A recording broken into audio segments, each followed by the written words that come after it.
Hello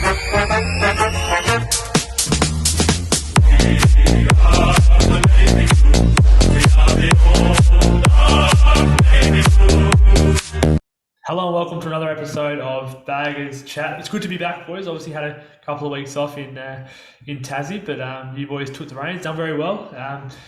And yeah, how you been, Ethan? Not so great this weekend. Pretty disappointing result from our boys on Friday night. Pretty piss poor effort, if I must say so myself. But I made the wrong mistake by going with a few Saints supporters, so that was good fun. Yeah, it's annoying because it's like last week. Off the back of the Freo game makes it hurt so much more. You're up here, then all of a sudden you're just down a peg almost. Pato, how'd you see the game, mate? Just shocking, isn't it? Because I know that Daff and I had our predictions were quite high. I know that I had us by 33 and the big Daffster had us by 47. But yeah, just heartbreaking again. I know that I said the same thing for the Richmond game, but especially after last week with how good we performed against a top four side in Fremantle, and then we dish up that in on a Friday night, like the big stage. No excuses really. Yes, we have injuries. That wasn't to do with anything on the game. I'm sorry, but we just got outbeaten, outworked. They worked harder than us, and it just shot. It kind of looked like that we were the 8th or 9th team, and they were the team that was trying to get into the top four to cement their top 8 spot. It's just, yeah, couldn't believe it. Absolutely. As we sit right now, Sunday night, pretty much all games are pretty much finished now, almost. Are we still 5th, or where are we now? Yeah, we're still 5th. Still 5th. So it's crazy, though, isn't it? Thanks to Essendon, by the way.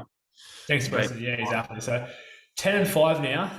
5th on the ladder. I obviously wasn't here, but Ethan, you had the Blues by 47, was it?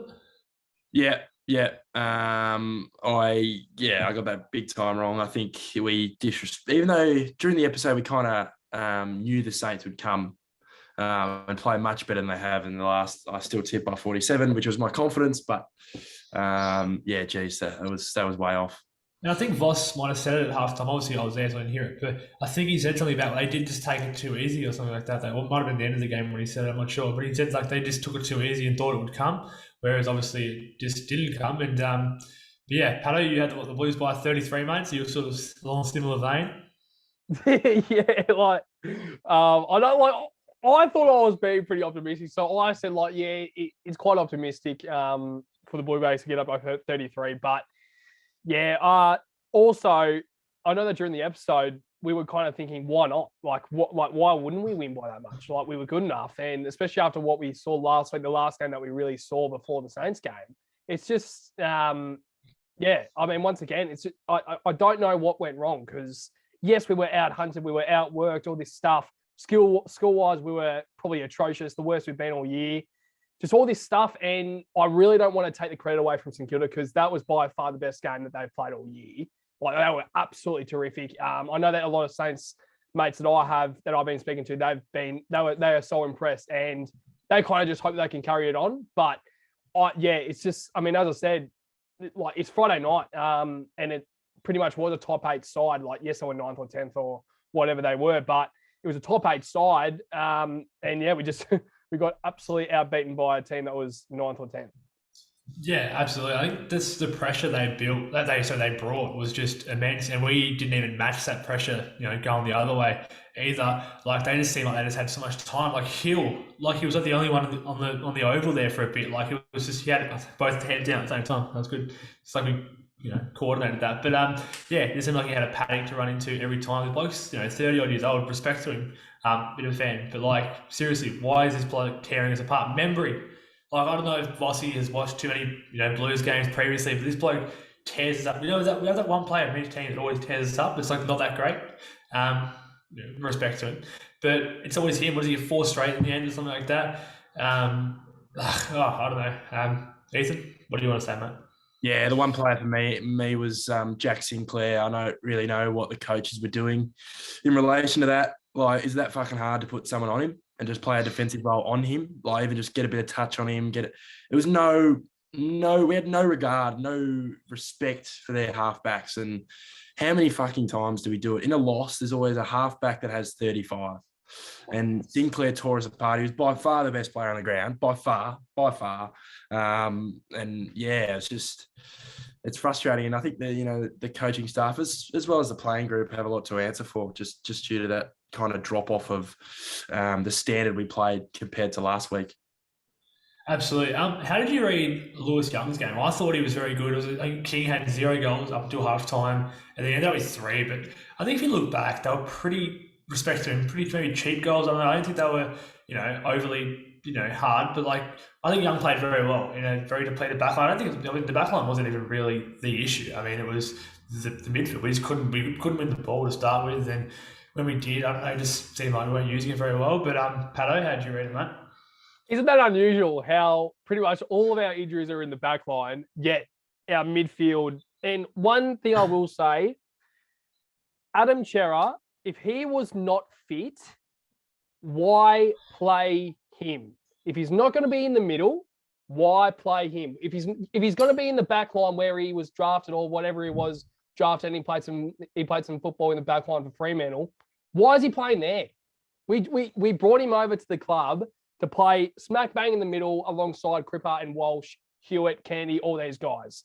Yet we're putting Chera, like I would have loved to see a guy like Hewitt tag Jack Sinclair in the back line. Why not? Like, I mean, it worked last week for Sydney. Look how they won by 53 or 52 points or whatever.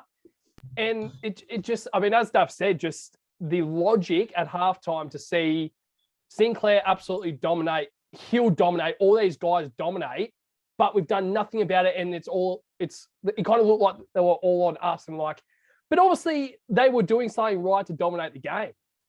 So yeah, I've calmed down a bit since Friday night, but yeah. Doesn't seem like it. Nah, that's what I said, mate. It's like with Chera, it's an interesting one. Like, we beat Fremantle without him. Didn't really like him. He's not one that needs to be rushed back, in my opinion. It's not like the midfield's, depleted like the back line. The back line, you can sort of go, we need to get it back in as quick as possible. But I don't know, should Chera play? Obviously we don't work within the club. We don't know how he was. He did have a lot of tape though, but I mean, so did Chris Judd throughout his career.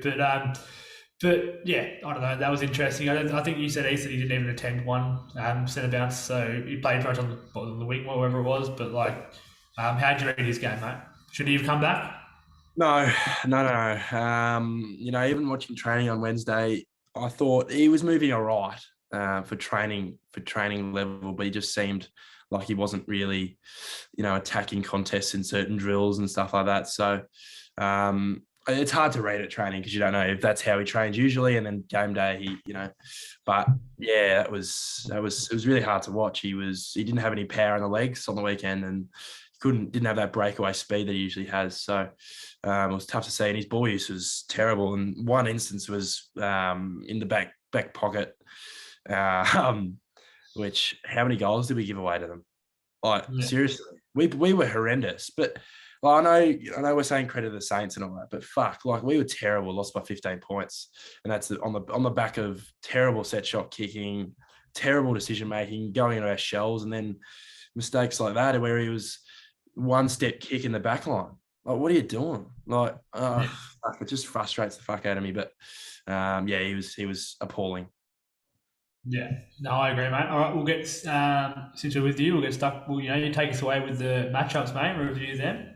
Yeah, well, I was thinking about it before this episode, and maybe we should have done a matchup with Sinclair because clearly Carlton didn't think of that. Clearly Carlton did not think of that. Because before the game, I was kind of thinking, those types of guys, when they get going, it kind of gets their game going. Because our transition defense was real bad. I think they had 45 points off rebound. But we'll move on to the matchups that we did talk about in the preview, and that's obviously starting off with Wilkie and Mackay.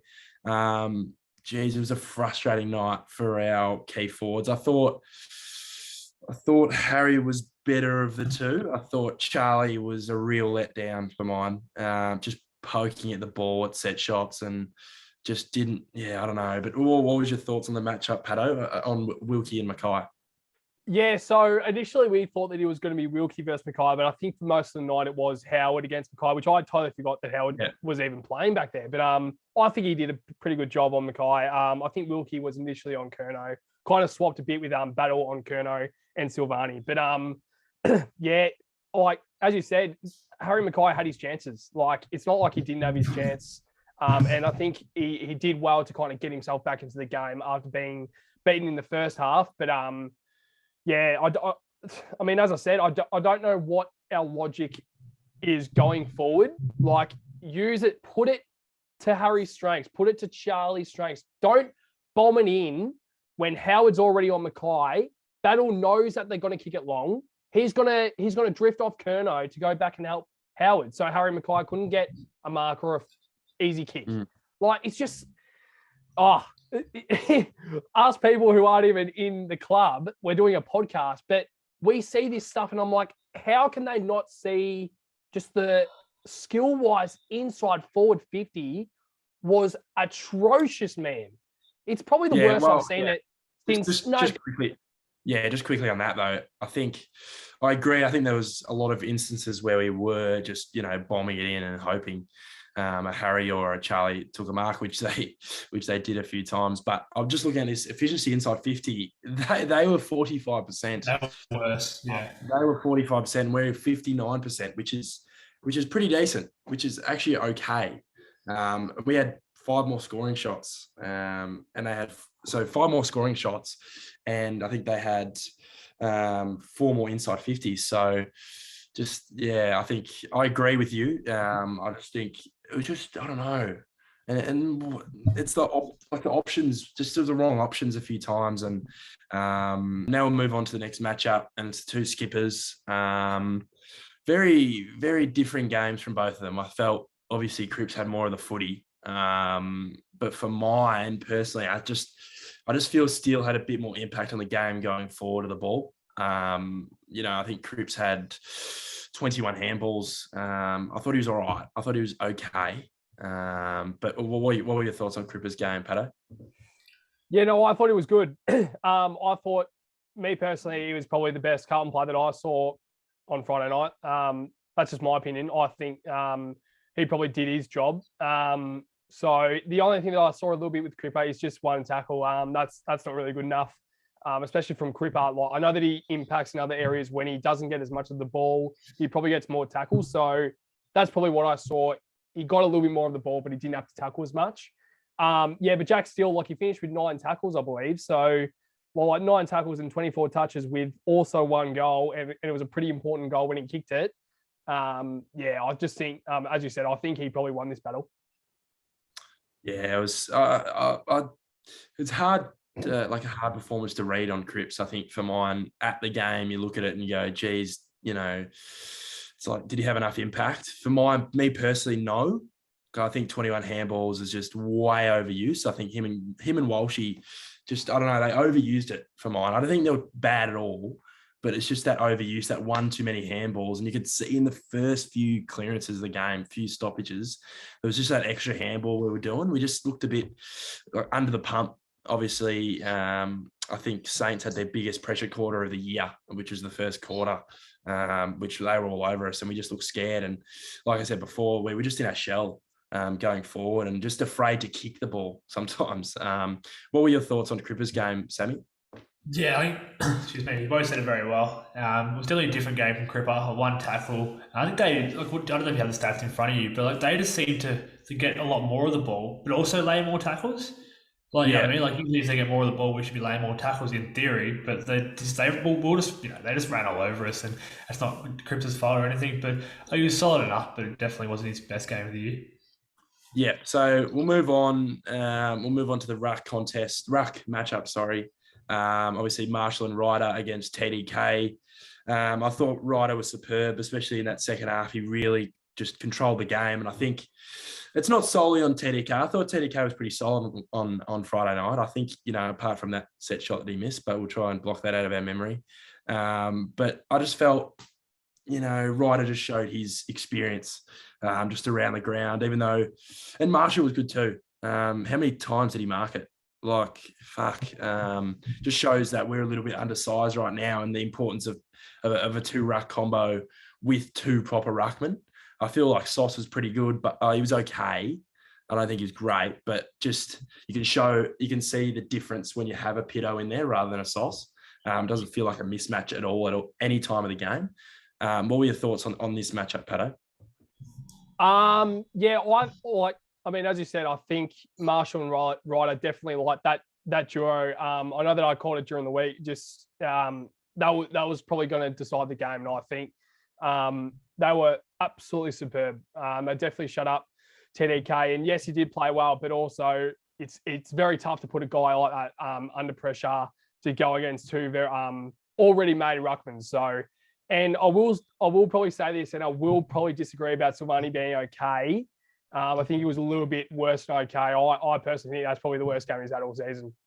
Very, very stiff on the guy, but not good enough. Not good enough. You need to have more of the ball. I don't know what, like, once again, it's either he's kicking 3 goals or he's having more impact with the ball. Yes, he's a link-up player. He wasn't around the ball enough, and he didn't use the ball the way that Silvani usually does, and that's just my opinion. But I think, I mean, once again, it's very tough on him because we kind of shift him around most weeks. But that's probably all I'll say about that. Yeah, and for mine, I think his games always start. You always can tell how Jack's going to play in the first 5 minutes of a game.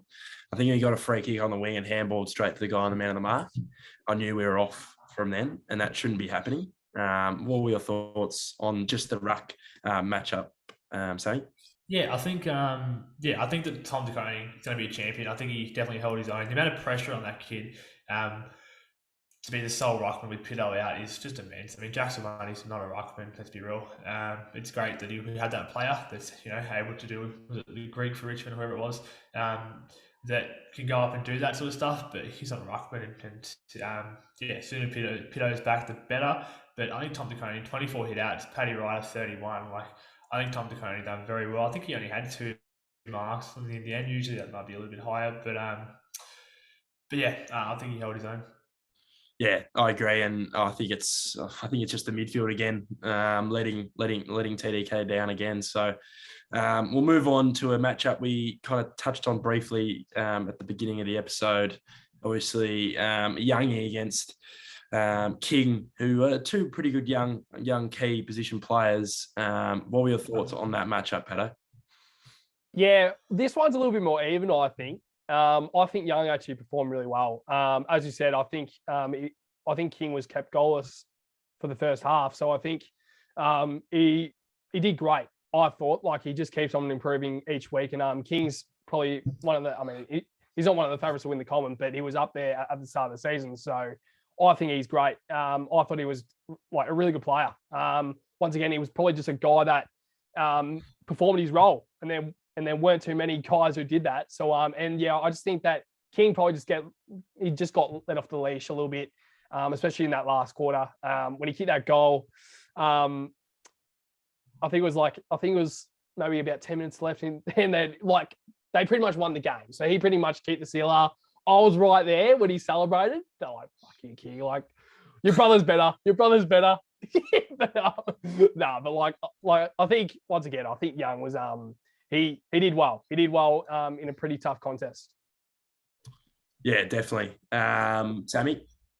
I think Young was good. To keep King to 3 goals is just crazy. I mean, Young, backlines aren't depleted, so to be able to come out with a performance like that, I think is exceptional. And I think he was solid enough. King's a great player and still got his 3 goals. But Young was good for mine. Alrighty, just before we get into, I guess, best on ground, if we can manage to find someone that actually played good, we'll just talk about the marking. Our average is 98.3. We took 81 marks. That's well below. Whereas they took 113. That's like a differential of 32, something like that.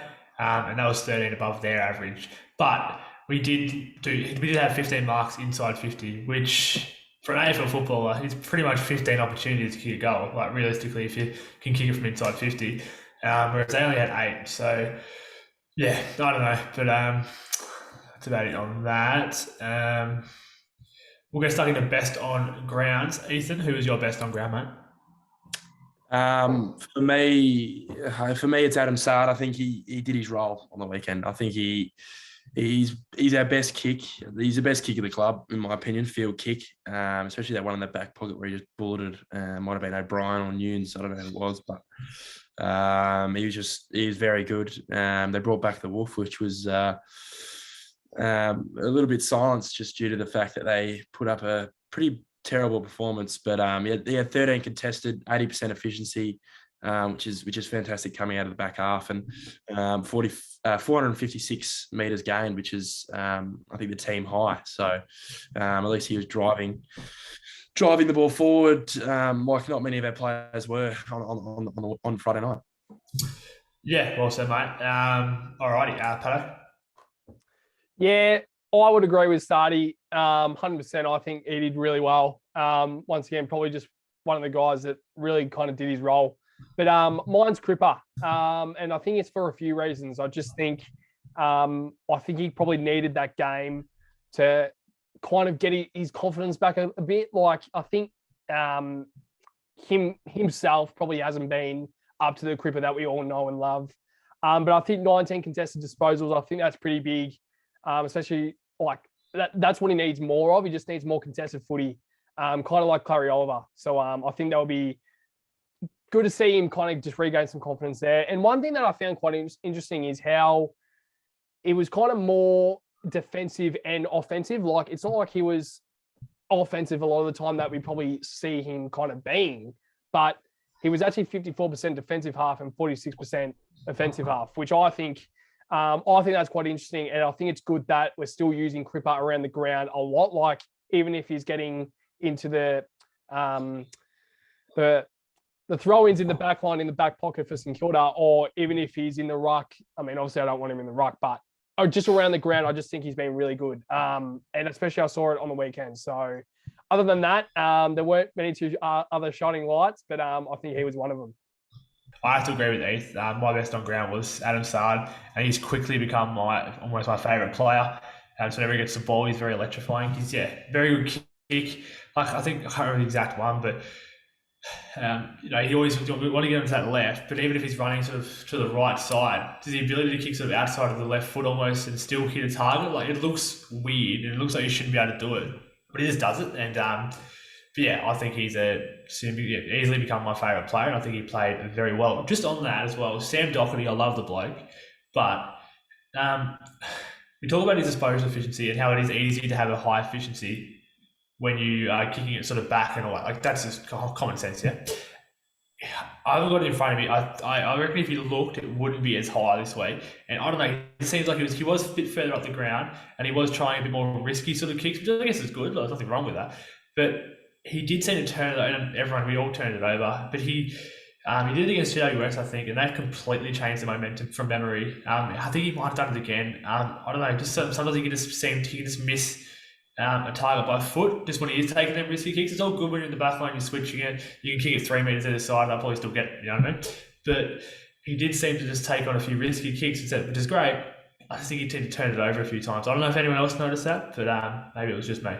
I think our ball use, and that's one of the main negatives for the defenders. It's just skill errors, basic skill errors. There was a few, drop marks and fumbles, and for mine, I think that was one of Doc's worst games. I don't think he really had an impact going forward as much as he has. I feel like we didn't use him, and even though Sard was my best on ground, I don't think we used him enough.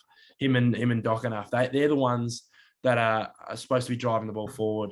I just don't think we had that depth going inside 50 as well as we have in previous weeks. We get it inside 50, but it's about on the 50 line.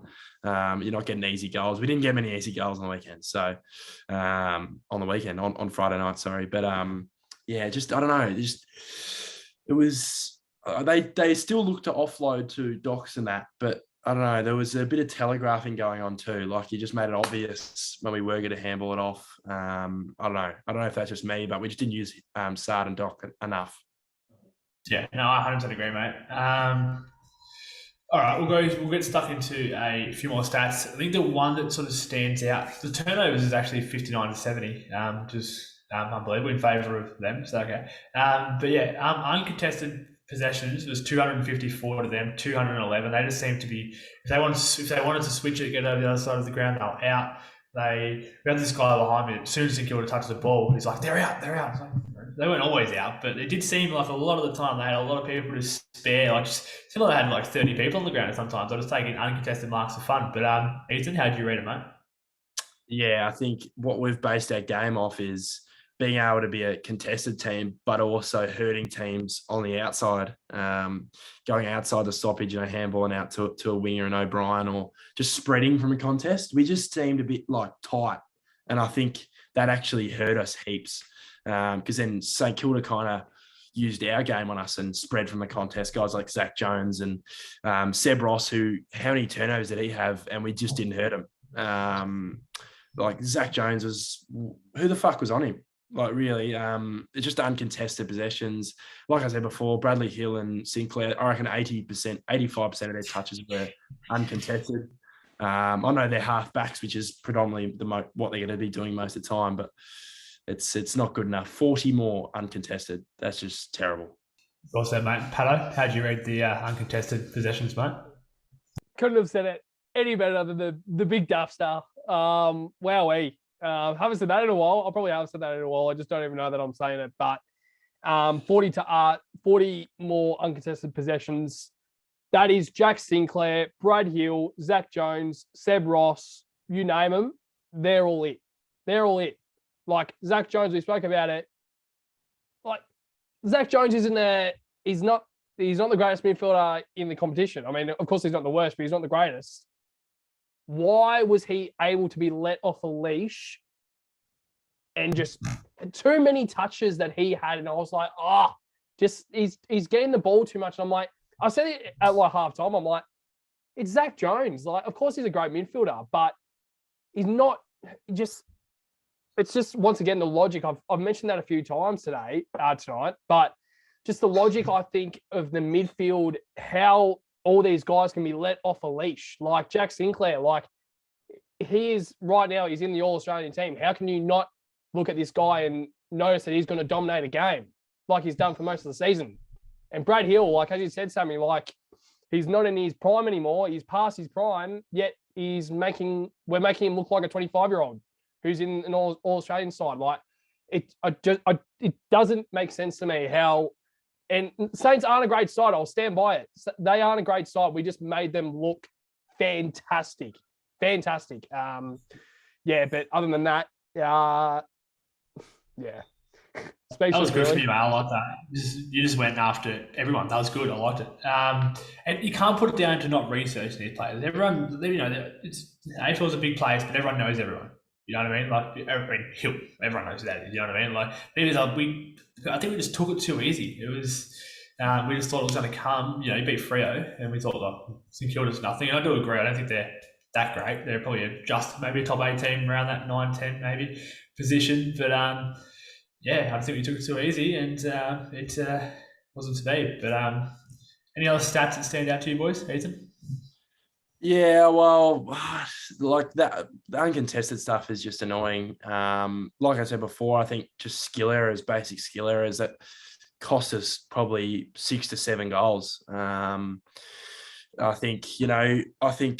still think Plowman's very hardly criticised. I think there's a lot of comments saying he should be dropped. But as a team, I thought he struggled. I thought he did struggle, but a lot of us did. And I know that is footy. That is footy, and I don't think it's doom and gloom. I think we need to just calm the fuck down a little bit, because prior to the Freo game, you probably think next to Freo and Saints, let's go 1-on-1. Let's go 1-on-1. That's probably losing the Freo and then beating St Kilda, but it was the other way around. Which is funny how footy works like that. But just one standout for me was just these goals we were giving up in our back 50. It was stagnant movement ahead of the ball, which led to us going short when we didn't need to go short.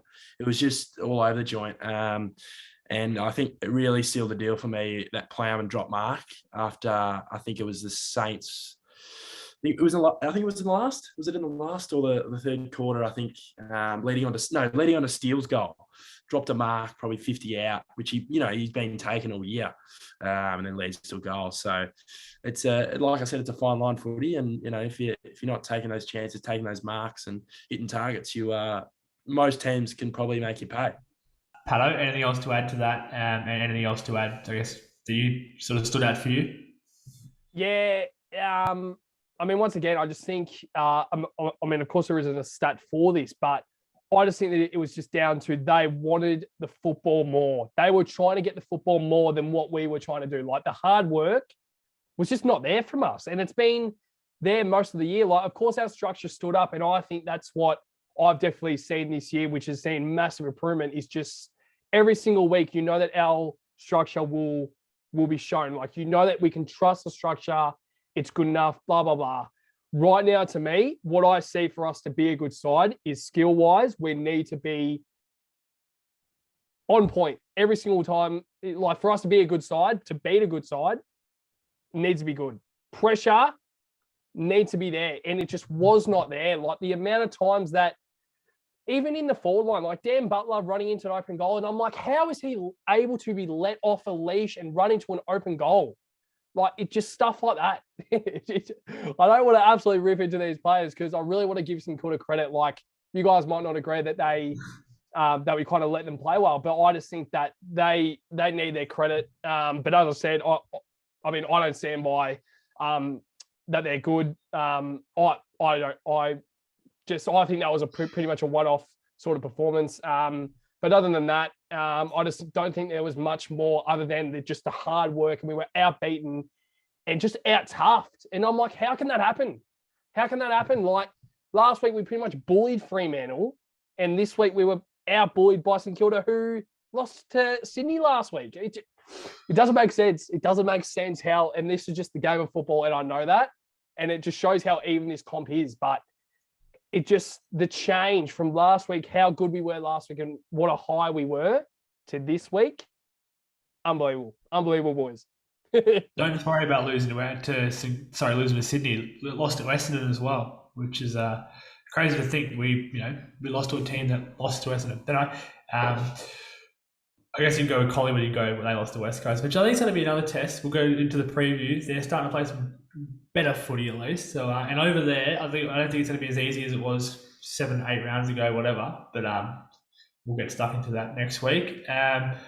Well, it was a great episode, boys. And it was obviously the Carlton respects round as well, which we seem to have just a curse on us. We just hate the colour orange. We never play well in it. But what's that? 0-7 now? 0-7. Is it that? Something like that, isn't it? Yeah. 0-8. Oh. So it is a great cause though. The pre-game thing I think was quite lovely, and if you haven't already, grab some merch, get whatever you can, and obviously hearts go out to Willow as well. We hope he's all good. Obviously he will be stepping away from the club for at least this year, and we'll see what happens there, but wish him well. And anything else to add, boys? I just think personally we've just got to keep backing these boys in, because I know they'll be hurting from Friday night, and we all were hurting, and it's never good losing, especially when you've learned how to win this year. And I think you got to have a bit of perspective with 10-5. We've put ourselves in a position that a much better position than some teams who are pushing for the 8 as well. In teams like the Bulldogs, who are sitting outside of the 8, who are still 2 games behind us. So I think we'll make it. We've just got to back our boys in and get around them, because that's what they need. That's what they need right now, and I think we can do it. Bounce back next week. Weeders back, and smack the Eagles. Oh, that sounds good, doesn't it? Pato, anything else to add, mate, before we wrap it up? Yeah, I think Duff said it perfectly there. I just think trust these guys. They aren't playing this well. They haven't been this good all season for no reason. Obviously, they've improved. Obviously, they love their coach. They're playing for their coach. They're playing for their club. And what I've seen, especially this year, is yes, we're all hurting as supporters because it's pretty much all we think about all week. But also, this is their job, and you can tell. Well, to me, it's on my mind 24/7. Like I mean, this weekend's been pretty tough for me just because how bad we were on Friday night. There's nothing worse when we play early on and we lose. There's nothing worse because the rest of the weekend's just shocking. But yeah, no, I think out of everyone, I think the players have to be hurting. You saw them after the game, like photos and stuff, just wow. You can just see pure emotion and that just kind of gave me a little bit of goosebumps because as upset that like I was very upset, but you kind of saw these players and you're like, yeah, they care, like they're hurting, they're heartbroken, just like we are, if not more.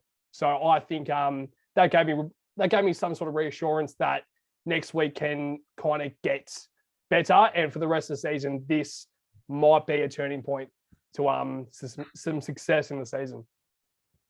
And Well said, mate. quickly, Yeah. we haven't lost 2 in a row this year, and we won't be doing it this year. So we'll win next week. Yep, that's well said, mate. Both of you. We ride the highs, we ride the lows, and we smash the Weagles. Pato, as always, mate. And as always, boys, always up the right way. Yep, it is up the baggers.